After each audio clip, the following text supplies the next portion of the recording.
welcome back everyone to the State Farm Analyst Desk, where it is time for Team Liquid to rise. If they drop one more game, they are knocked out of playoff contention, quarterfinal contention. This is where they need to step up, and they're loading up against the LPL's Suning. As said, do or die from now on for the NA squad. For Suning, of course, they have their eyes set on first place, and then they need to keep winning. If you're a TL fan, this is how it goes. TL beats Suning, TL beats Machi, G2 beats Suning, you get a tiebreaker versus Suning to get to the quarterfinals. That's what you're hoping for here. So let's look at this matchup and what is possible for TL. Of course, Suning has been looking very, very strong. They dropped that one game to G2, but that could have really gone either way. What are we looking at from the perspective of Team Liquid to get the win here? Well, I hope they did everything in their power to forget the first game, because that was annihilation on all grounds. But that was like before Team Liquid realized their strengths, and that was their bottom side. If they put themselves in a position where they have agency in bottom, then maybe we might see a different game.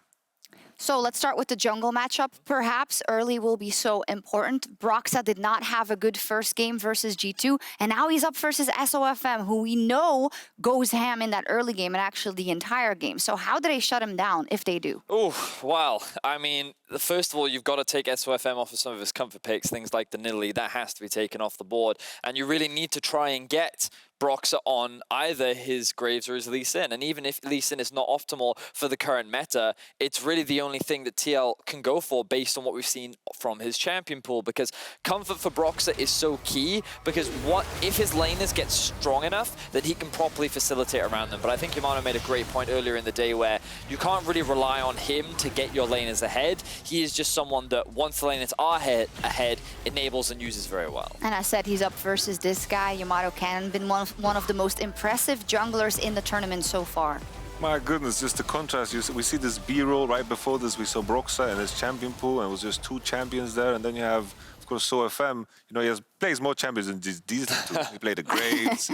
He has the Lee Sin with the crazy build. Like, who am I to question his Lee Sin build? You know, it works, it connects. Just SofM has been above and beyond better than everybody in this group. And that makes it so tricky for the side of Team Liquid. Vedius, you have your eye also on the bot lane. And it's a great story on either side. We have huanfeng with a fantastic road to the world stage and now been impressing, up against a Tactical who is also a rookie and who has been impressing people. But now he really is going to have to go above and beyond to keep Team Liquid in the race. Yeah, I think huanfeng has been very consistent, reliable, someone that, I mean, you just look across his stats and he is just someone that has been Mr. Reliable and can play those aggressive carries too. And I wonder how he's going to approach this game versus Tactical, because last time we saw them shut them down clinically. They picked the Draven, one of the big comfort picks, and I think that Tactical couldn't compete. We need to see Tactical on a playmaker. We need to see him on something that he can have agency with and become a carrier later. Otherwise, it's going to be a dark day for TL to be able to come out ahead. The crazy thing about Suning's games, always with best of ones, is always hard to judge, but I feel like the recipe for their success is so easy to replicate. They get one advantage and then it just spreads everywhere. SofM with SwordArt, they work together so well. We see the mid prio into a jungle camp, and this is what makes them so dangerous. They're going to continue doing the same. There we go then. TL with their backs against the wall. Let's see if they can beat Suning here and stay in the race. And let's hand it off to Drakos and Frosk for Game 4. Thank you very much, Shocks. Of course, very excited to be casting this do-or-die match for TL. Big stakes to be going up against, and you heard it on the desk already. After a rough start to the day, have to hope that TL, with the 2 games that they've had off, can compose themselves, can come into this one fresh-faced, because it is going to be a monumental task to take down a Suning that, outside of that G2 match, has looked pretty near unstoppable. Yeah, and you don't want this to be a story of heartbreak for TL. You want it to be a story of redemption, and the fact that they're now looking up at the mountain of Suning, it is a must-win for them if they want to continue their Worlds run, and this was perhaps the biggest stomp that we have seen in the group stage so far. Suning absolutely, to use the word that Yamato used on the desk, annihilated TL. But they immediately learned from their mistakes. You know, immediately after that, it was no longer the Twitch Recon blind pick. It was pulling out Tactical's Callista, pairing that with high set priority for CoreJJ, and then using CoreJJ to unlock the rest of the map. So we'll see how TL fare the second time around, especially from the side. Yeah, and of course, it's a very interesting game. We talk about the picks. When people hear Draven, if they didn't see it and they hear about domination, they assume that it was kill heavy, but no, it was just such an oppressive laning phase. We were looking at a 3K gold lead built in the early game in an otherwise not very not very action heavy, but about systematic denial of resources across the map. And the blueprint has been laid basically the entire time against TL, and it's to ban out Impact's champion pool. We've seen this a number of times. If you take away the Ornn and the Shin, his next go-to is usually that Mordekaiser. If you pinch him there, then he starts grabbing hold of that Volley Bear. So it should be a fairly obvious pickup of what Ben will be facing up there. And it's hugely important that TL can have Impact be their rock in the top side as he has been for so long for this team, because as we saw earlier in the day, Ben, he is a man left alone. Lowest jungle proximity, spent 75% of every game completely isolated. Now that stat was coming into the day, so there's a little bit of room for change, but understand that this is going to be the closest to a pure 1v1 we're going to see in competitive League of Legends. So if Impact falters, if he falls down in the way that we saw Machi fall down earlier today, it is going to be disastrous for TL. I do want to point out, though, as the bans have finally gone down, that Lucian has completely slipped through the ban phase. We saw how devastating Caps was with that pickup, and neither team are willing to touch it on the first rotation. It was prioritizing SofM's champion pool by grabbing that Graves, and then the response, again, that high Sett priority that TL have shown on CoreJJ. Obviously also a flex pick for Jensen or Impact, because we've seen it played in all three roles over the course of Worlds so far, but Lillia Sett the response.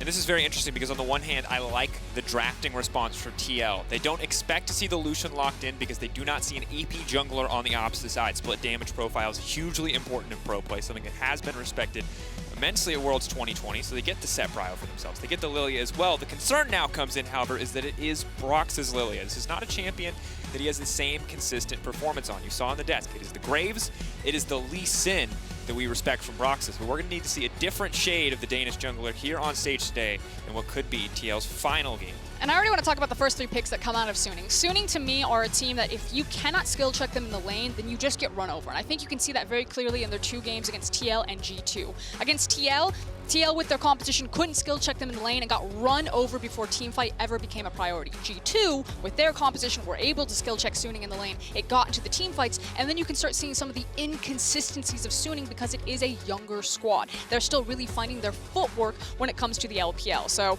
right now, with Twisted Fate, Jayce, and Graves, you know, pressure is on for TL to survive the lane phase, to get out and hopefully get to those team fights.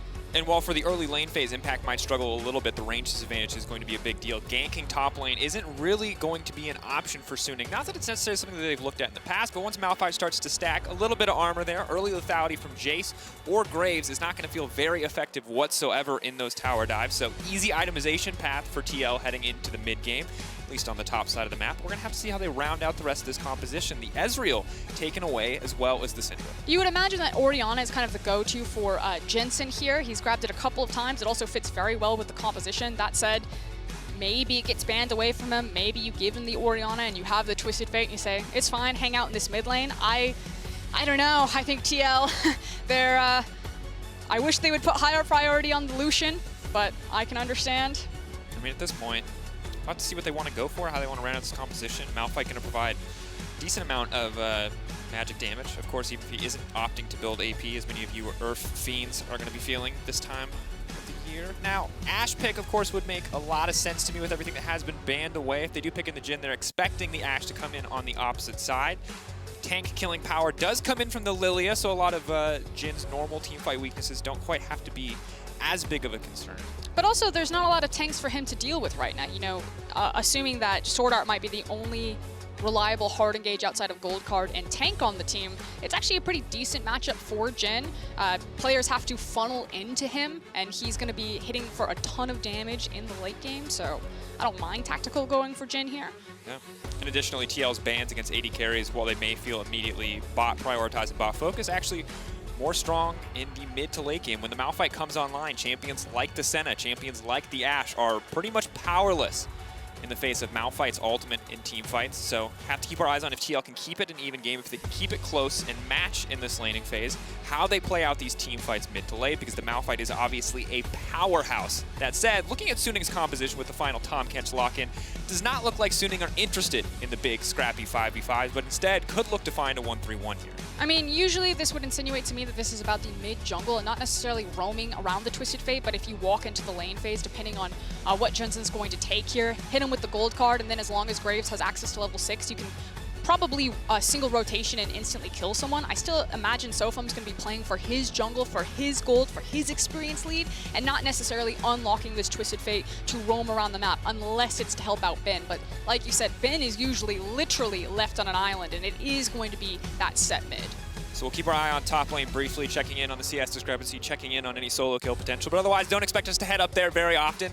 Ben putting on an island and Impact being put on Malphite means we aren't going to expect a lot there early on. That said, Jensen now busting out the Sett mid. This is a pick that I have loved to see for what it allows you to do in the mid lane, stealing mid lane prio from so many champions early on before being that utility bot for greater damage sources elsewhere.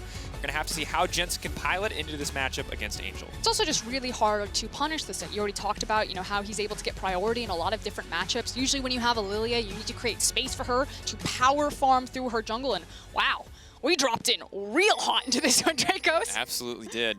Now, of course, if you are just joining us, Suning at 3-1 currently, a single win will, of course, guarantee them a spot making through. TL looking to crawl it back, push themselves up to 3-3, hope for Suning to lose to G2 later and force a tiebreaker. It is a long shot, but it is still possible for Team Liquid. A loss here guarantees they walk away with nothing, everything on the line for TL. Now, already in the early game, we want to talk about the setup. It's traditional that with a Lillia, you would have a delay invade onto the Raptor camp. We've seen it done over and over, and teams are starting to get creative about the counters that they'll have. So TL already holding hands, grouping up in this pixel brush.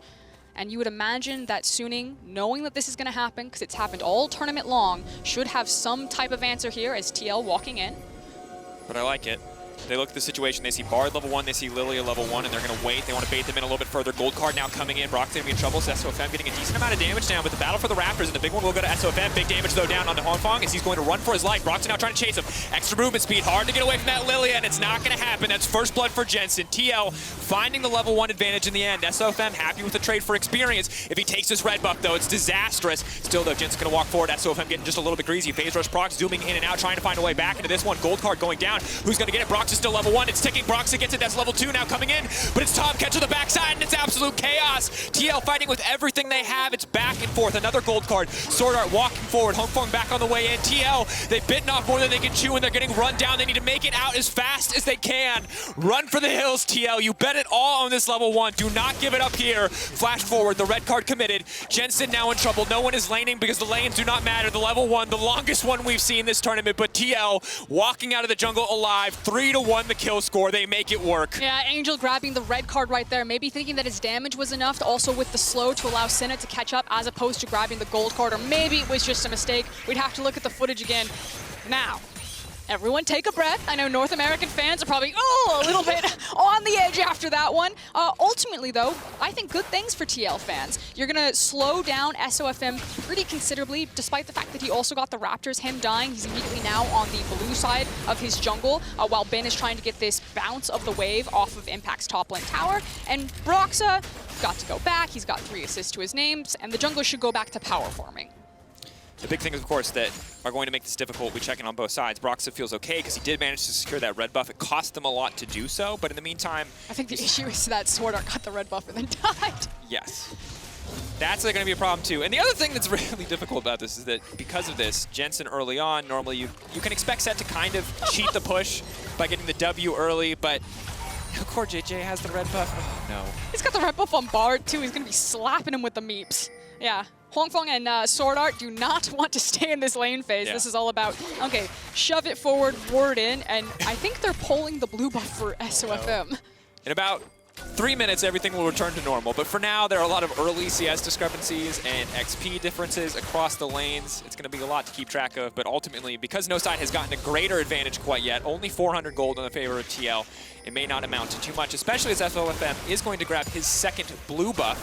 CoreJJ, though, walking down, looking to contest this one. Good stun onto the wall, good follow-up. Sadly, SwordArt a little little bit too tanky to be taken out that easily. The smite battle is going to come in, but that SofM would rather have the champion chasing forward. Angel over the wall, and SofM will grab that. Level 4 now for the Graves. 2-camp advantage to SofM, even after that early game. And this is kind of one of the biggest differences that I think we've seen between the LPL, the LCK teams, and LCS and LEC. More so for G2, I think, but it's, you know, playing for your jungler versus your jungler playing for you. The priority of bot lane, even the contested push in the mid wave, you can see that Jensen and Angel were actually fighting each other as they were walking towards the jungle. Everything was there for SofM. His laners dropped everything they had to make sure that he could get that steal off, and now Broxah, big, possibly looking at Ben. Broxah already behind in terms of camps overall. If this does not net a kill, if he's not able to get something here, it is going to cost them dearly. If they're flashing forward, they're looking to secure it, and that is going to be one take it back. Broxah finding the kill onto Ben is huge. And you can see what Ben was thinking. He just saw that Broxah was on the bottom side of the map. He thought he had enough time to hard shove that wave to get it to bounce to him, but Broxah creatively immediately goes top side and does find a gank. And like you said, he really needed that one to pay off. Jensen though bowling forward, and this is the glory of Sett mid. If you haven't experienced it quite yet, he tanks your damage, and then when you hit him, he uses a big fat W on you in the wave and pushes you under tower. So this priority in the mid lane is actually very big for TL, and it's very big for Broxah. And after that kill in the top lane as well, things are not looking too bad for North America right now. It's going to take this win, and it's going to take a one to follow, as well as some favorable results later in the day. But TL are certainly not out yet, and with a start like this, maybe there is hope for North America. But there's also, you know, what do you play for now, or what do you have set up for your map, since you're still missing a lot of key summoners. Broxah, I still feel like on the Lillia should be playing for his camps, and again, it's playing around the priority that his laners create for him. You can see Tactical and CoreJJ down here have push. You can see that usually Jensen was having push into his lane, but Broxah should just be trying to burn his Krug and Raptor camps as much as possible. And SofM loves Raptors. He will try to fight you on them every single time. You even saw him sniffing around Broxah's Raptor camp just there. Yeah, and this is brutal. Of course, the second SofM has any kind of pressure, he's immediately in your jungle, immediately taking camps away from you. This man is insane. At 15 minutes, more than a 30 CS advantage in jungle. He has the single highest CS discrepancy at 15 of any player at Worlds coming into the day as a jungler. But this time around, Broxah has been fortunate. He's been able to keep up. He's able to find that kill on the top side. Could look to go top again soon, as Malphite level 6 certainly makes the setup easier for both of these champions. And I feel like that's kind of one of the big areas that he does have to play through. SofM, though, now pulling Angel. Let's see if Broxah can get away with the chickens. The SofM's battle of raptors. He's a chicken enthusiast. He just, it's not his, it's just, it's the best meat. It's everybody's favorite. Listen, KFC is huge in Shanghai. It's big everywhere. That's the boneless It's one. universal. It's that nice stuff. All the fast food companies are jealous of how popular KFC is. But now, Frostguard, as we check in across the map, you see a CS discrepancy in top side, kind of as expected. Good news for Impact is because he's able to just stack armor early on, Jayce doesn't really get to rush the lethality route and try to burst his teammates, instead of being forced to go into the Hex Drinker just to be able to survive the coming gank threat. But Angel, Penton now moving down, the gate now coming out, Broxah stunned up, a lot of damage here. Lillia still very squishy, needs to make it out to safety, trying to flash over the wall, but will not happen. Cannot get close enough and does get taken down. TL a little bit caught with their pants down right there. They were shifting CoreJJ mid, just trying to scout. Then the Destiny comes in, gets underneath, and finds Broxah. There's so much skirmishing all the time. You can already see the discrepancy there for SofM. He now has access to level 6, and with the enemy jungler dead, it's going to be a pretty easy rotation onto the Cloud Dragon. It's not immediately panic zone for TL fans, because it's not like their composition really relies on a Dragon stack versus, I think, Suning's comp, but it's not great. Yeah. And of course, we did talk a little bit about weathering the storm of the Jayce a lot in the early game of a lot of these aggressive laners. And it's a difficult road, I think, for TL, not just, of course, in the game results, but also in the match today. And while things overall don't look too bad, a lot of these CS discrepancies could start to get out of control. 80 to 53, a play going to get picked up here. Broxah being forced to just catch some of this CS. Ben backing off and giving him respect, not because of the threat that he represents, but Impact returning to lane, obviously with that sleep, could result in a very quickly dead Jayce. It's also that he knows that Impact doesn't have TP, so he's being denied plate as well as a lot of gold. Impact's falling farther and farther behind in this matchup. Like you talked about, though, kind of the nice thing that it's double AD for topside for Suning, Jayce, and Graves. So he's stacking armor. He's doing his exact job, which is to not die and press R in a key moment. And that key moment might be the Herald. We actually saw that TL were bringing their bot side top initially or down the mid lane, while CoreJJ is now returning to the bot side. And it was because they were thinking about contesting for Herald here, but now it's been cleared out. Suning are interesting. They usually have pretty delayed monster objectives because it's all about, you know, making sure it's perfect around SofM's clear and farm path. And he's on the bottom side of the jungle right now, and I think he's eating up all of the camps. He'll probably do it after he passes blue buff around. Yeah, SofM in maximum Hoover mode right now. Oh no, he's going back for cross. It's a PvE game. This man is not interested in anything else. He's like, listen, team, the Herald can wait. You guys just make sure that they don't get it. I've got to do Krug camp. I need to reset, walk top, then we can think about the He's Herald. like, look, I get if we win this game, that we get through. I understand. But if you consider that I have numbers to maintain, that I have a reputation to maintain, this man is the mad scientist of the jungle, Frost. If he's not power farming at all times, what is he doing? Is he even SOFM?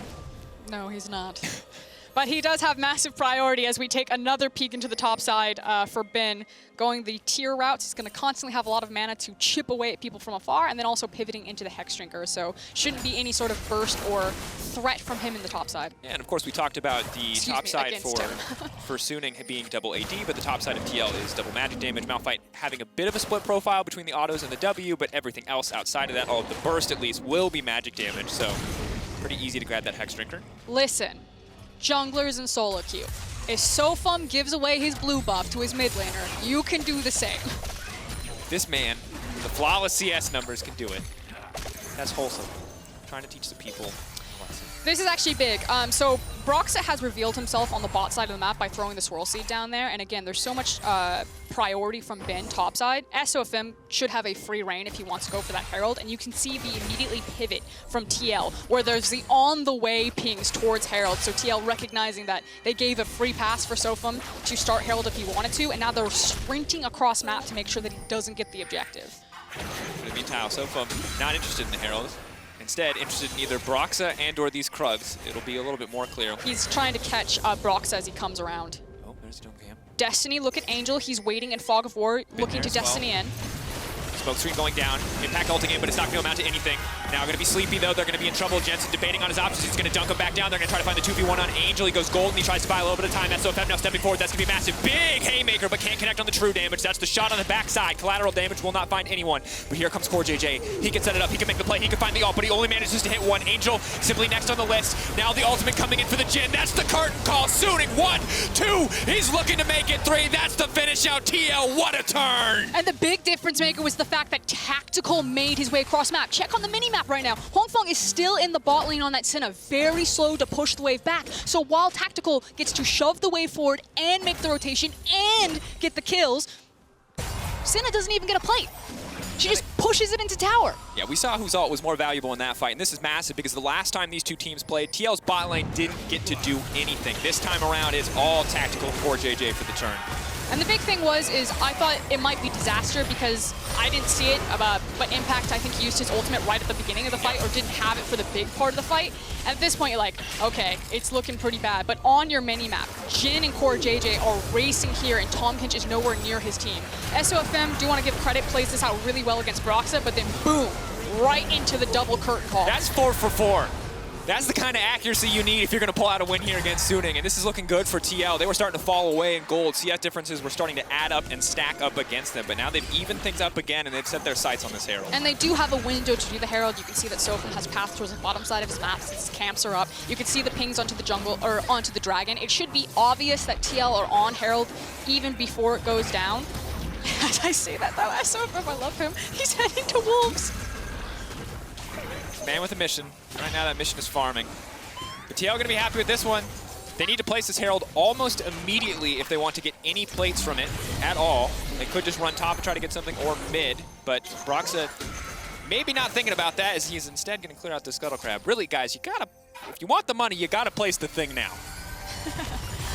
Yeah, I think you use it mid if you want to try to get more control over the Dragon Pit, and SofM pathing for Wolves actually may cost his team Dragon. Now, you can see that he's sprinted now back towards the Dragon Pit, and he's very quickly trying to take this, but if TL were really on the clock, they could actually walk down and dissuade him from doing it. But instead, they're focused with this mid lane tower. Like you said, they need to place the Herald there if they wanted to get any sort of use of the plates. They do manage to do that, and they trade Ocean. But there was a world there where TL could have gotten both Herald and the Ocean Dragon. Yeah, but regardless, TL's still doing pretty well, all things considered. Of course, you're looking at the double dragons on the opposite side, and the gold advantage, the CS discrepancy rather, on the top side of the map is going to be problematic, as Impact will probably continue to struggle. Of course, for now though, Jayce no armor pen means that he can at least tank up a little bit of this as he keeps forcing waves in.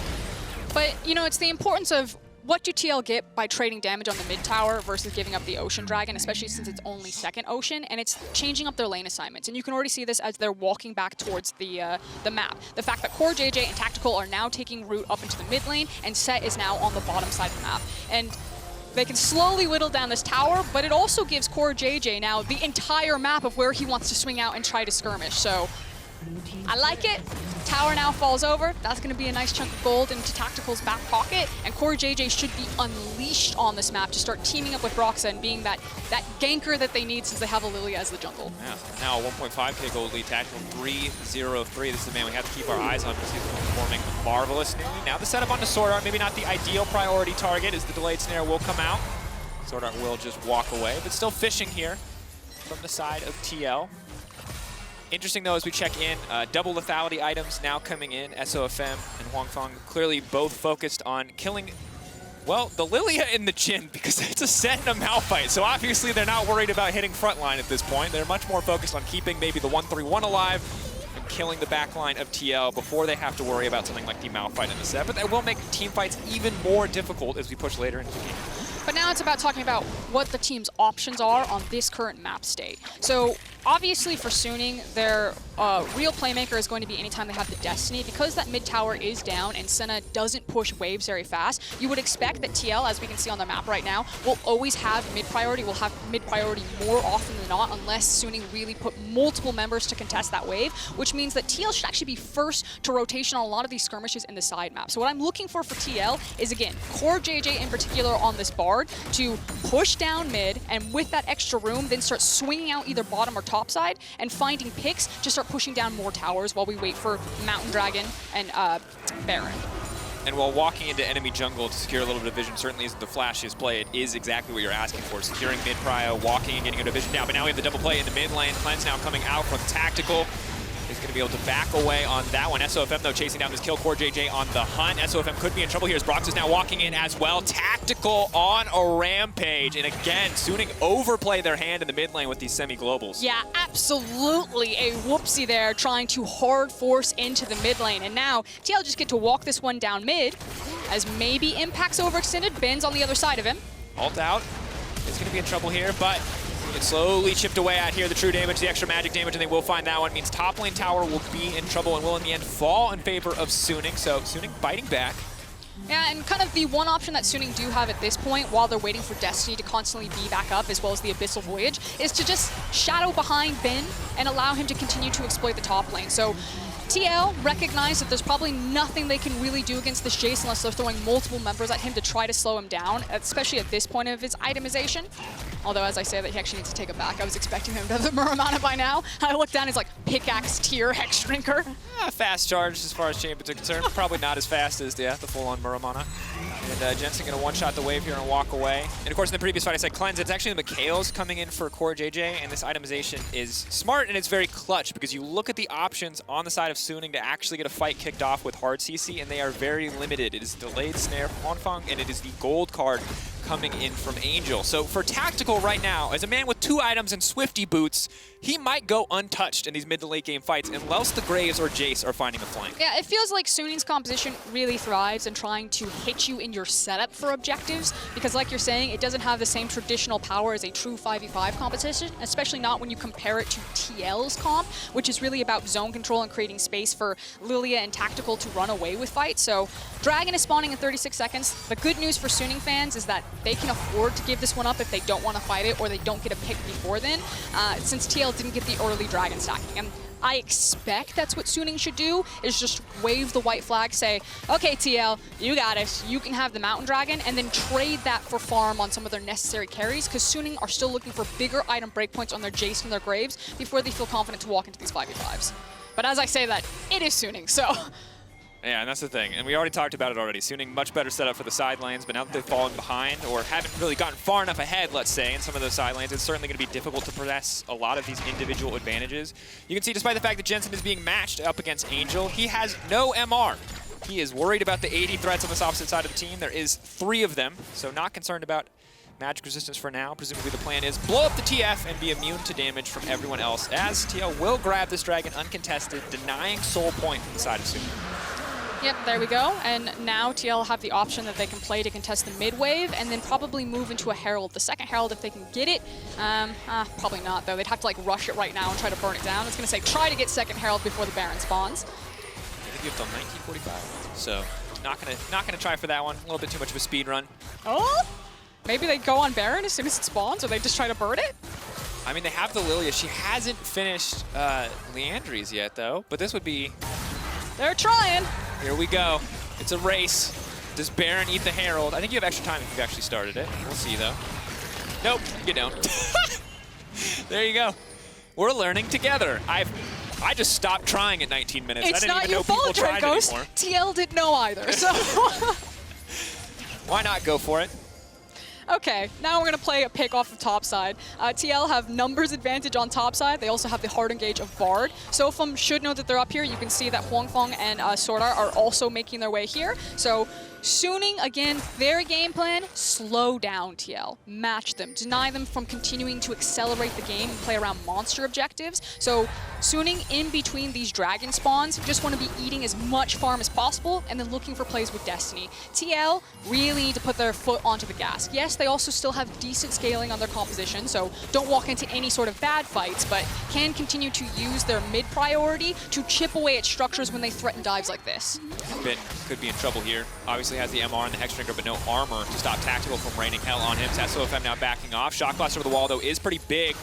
Broxah is still relatively squishy, but you can see Destiny just be forced out defensively, just to kind of threaten, just to kind of warn TL to back off. But this systematic push forward of vision from TL is going to make it so hard for Suning to play the game, because they have the Swirl Seed, they have the Bard Tempered Fate, they have the Binding as well. And if they can throw out some of these skills from Darkness and catch one member out, Suning either have to commit those globals to match, or get someone picked off and risk losing the Baron.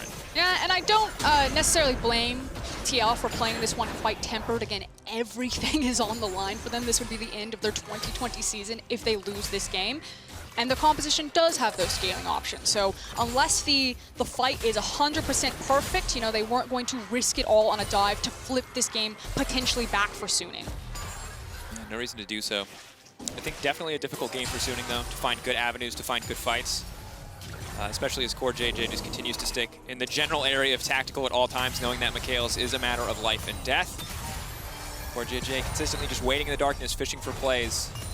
It's cool to see Team Liquid adapt after the last time that these two teams played. We've talked about it before, we'll talk about it again, but the Twitch for Khan being so completely and utterly shut down this time, putting more bans forward, setting their bot lane up for success with this Jhin Bard combo, and obviously paying off very well.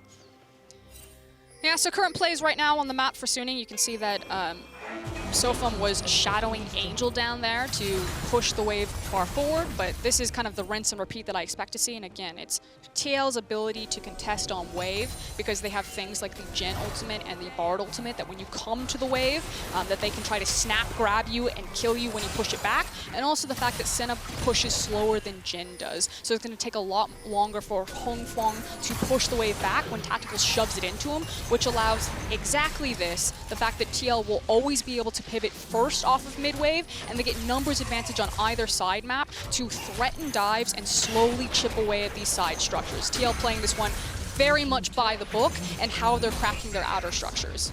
Very clean performance from TL, and I feel like we're finally getting glimpses of the TL that we saw in plans, where it is clean, it is controlled, it is very tactical, and in this case, tactical focused as well.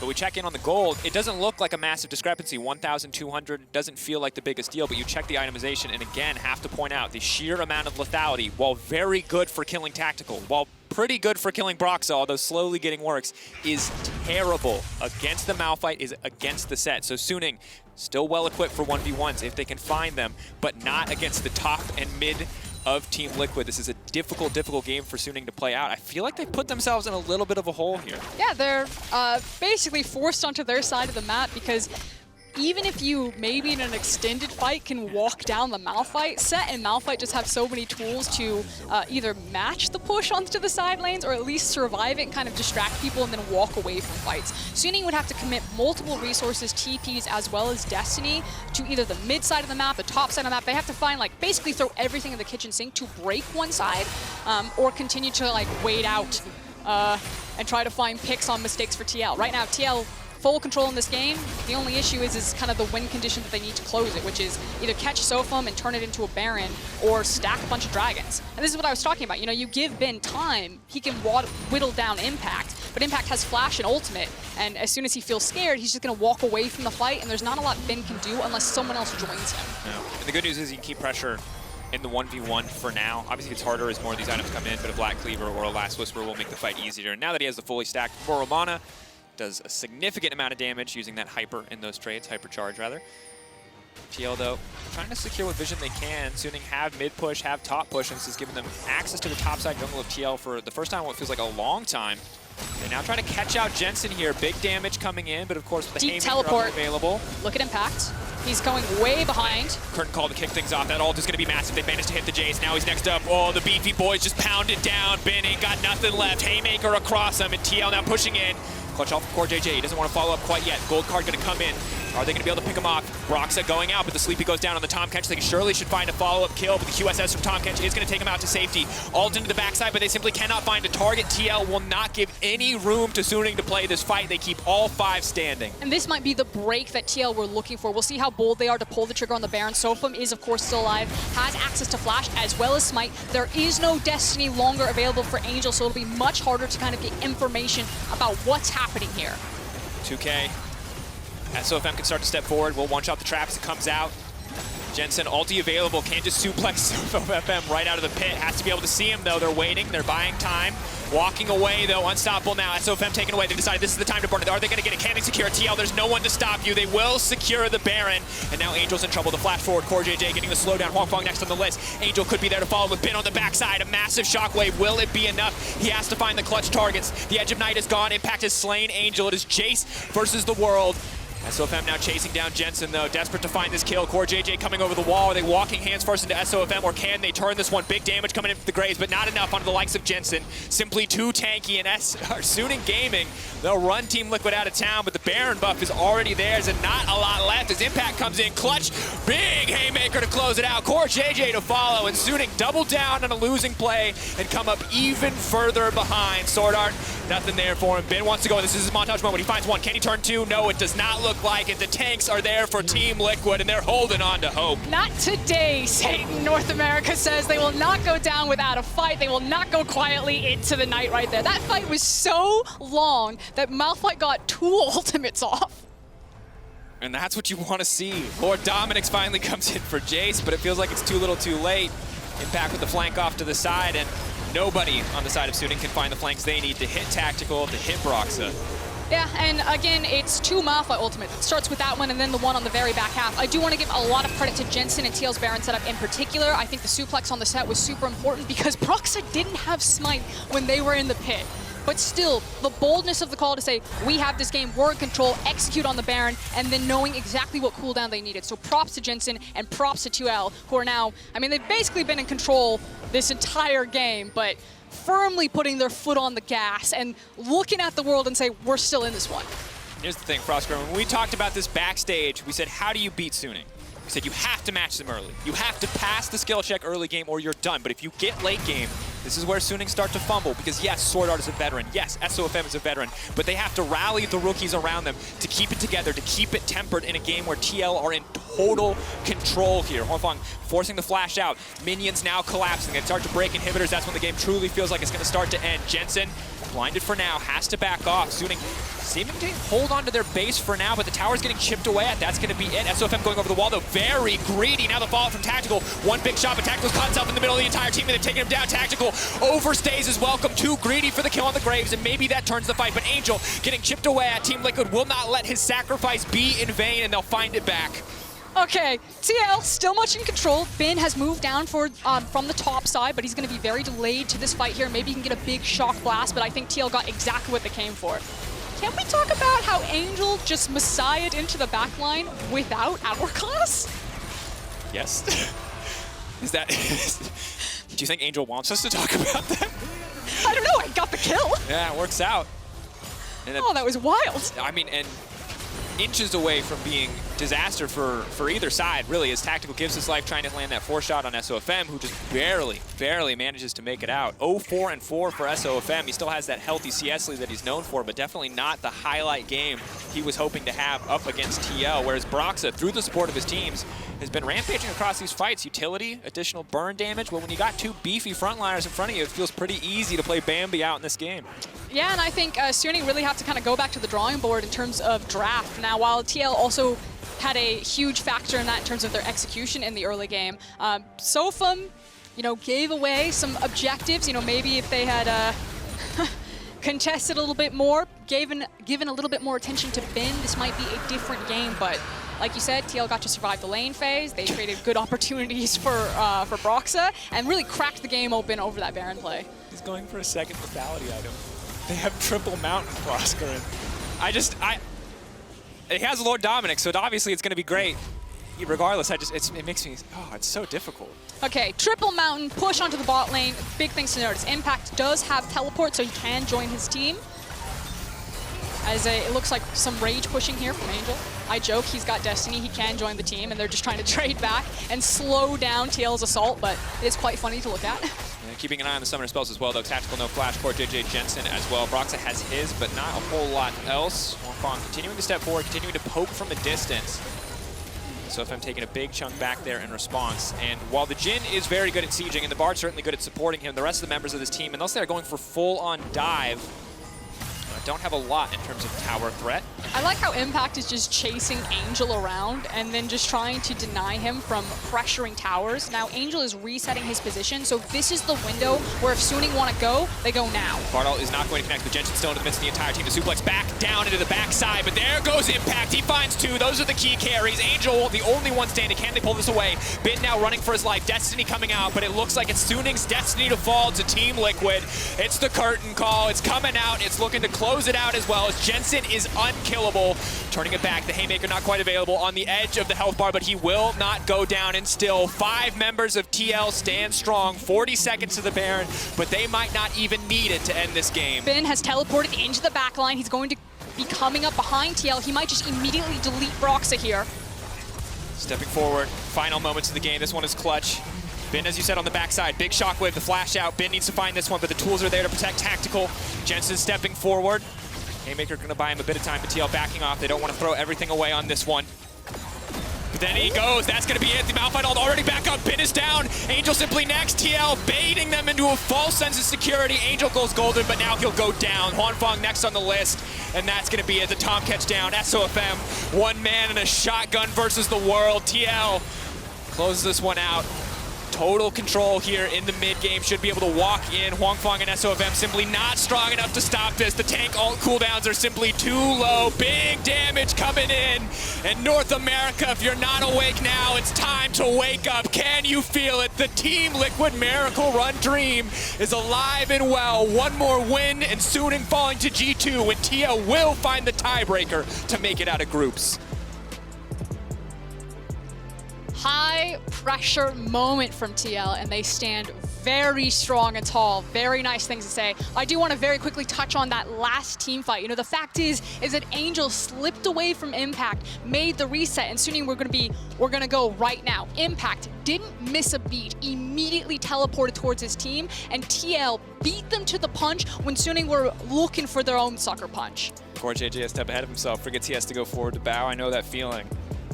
Flush with relief, knowing that another game stands in front of them. As much as Team Liquid, I'm sure, would love to revel in this moment, they need to find another win up against Machi right after this. But that said, we watched Suning commit what feels to be the same Worlds Patch cardinal sin we saw TL commit in their first game. Not enough engaged. They didn't have options. If they didn't snowball, they couldn't do anything. And TL dismantling this team, knowing that their tanky frontline was enough to stop it, trusting Tactical to be where he needed to be, and CoreJJ again has to get praise here because the Mikhail's buy coming in just as they want to look for those grouped up TF picks, just as those gold cards start to land, they start to not do anything because Tactical gets Mikhail's out and starts turning fights instantly. I'm going to be honest, Dracos. I was getting bored of World. I was like, no, it's too set in stone. There's nothing wild happening. And then TL just threw a wrench into everything because now the standings can be a mess. The Miracle Run is alive. Can Suning try to pull this one back? And this is exactly what I wanted if we were going to cast Worlds. You love to see it. Well, TL's Mercedes drive to victory is going to be the top lane fight 12 minutes in. And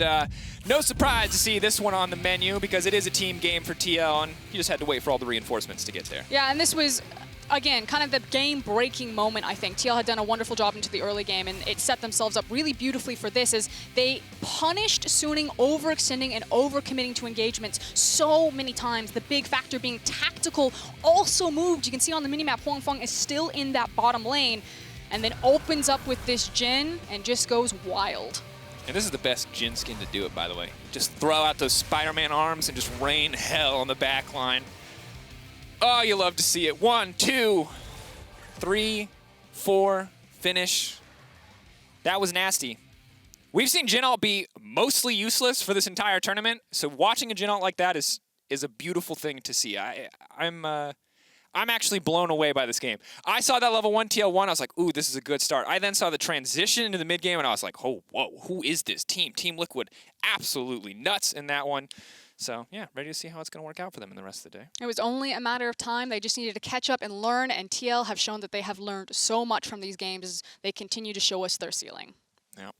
And of course, Team Liquid, they're still in the fight for quarterfinals, and we're going to give you a breakdown of their win with the Zale after this. Don't go anywhere. The Miracle Run's going to keep going in our next match.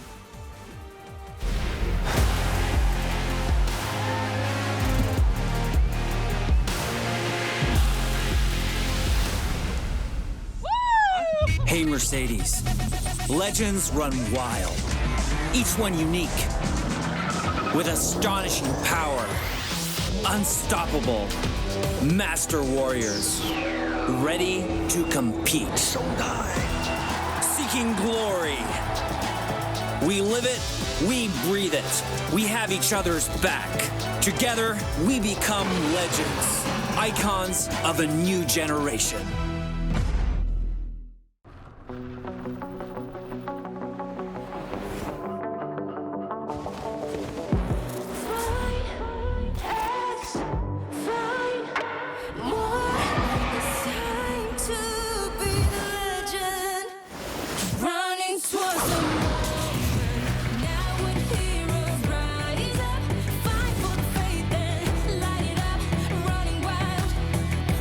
We can always be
everyone, to the State Farm Analyst Desk for a look at Suning Gaming versus Team Liquid. Team Liquid did it. The Miracle Run is still alive. And for that, we are, of course, joined by an LCS expert. Hello, Azael. You must be happy.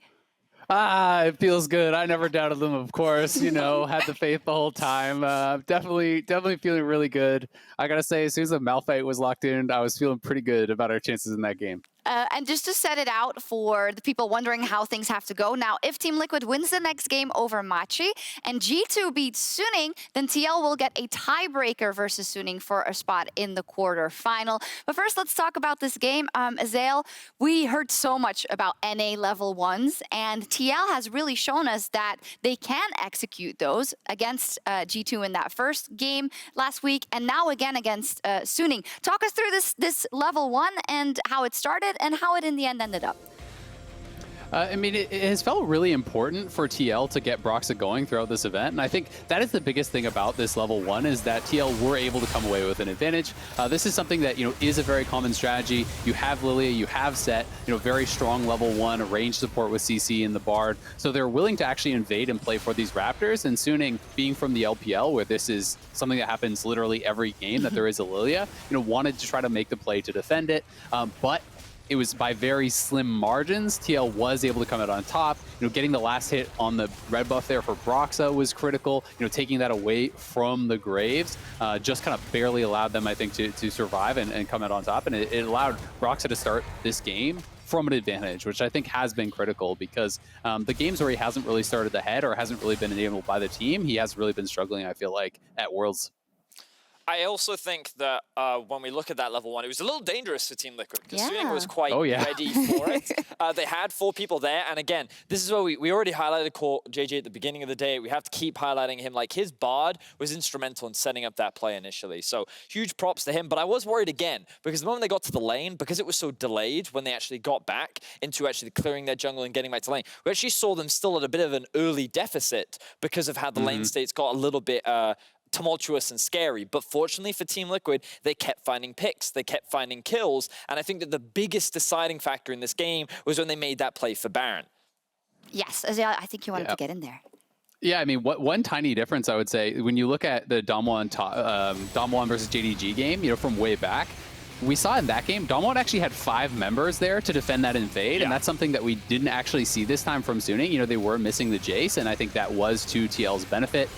You know, this Baron play was huge for TL. I think that really did secure them the advantage, but this was a game where I always felt like Suning was on such a clock.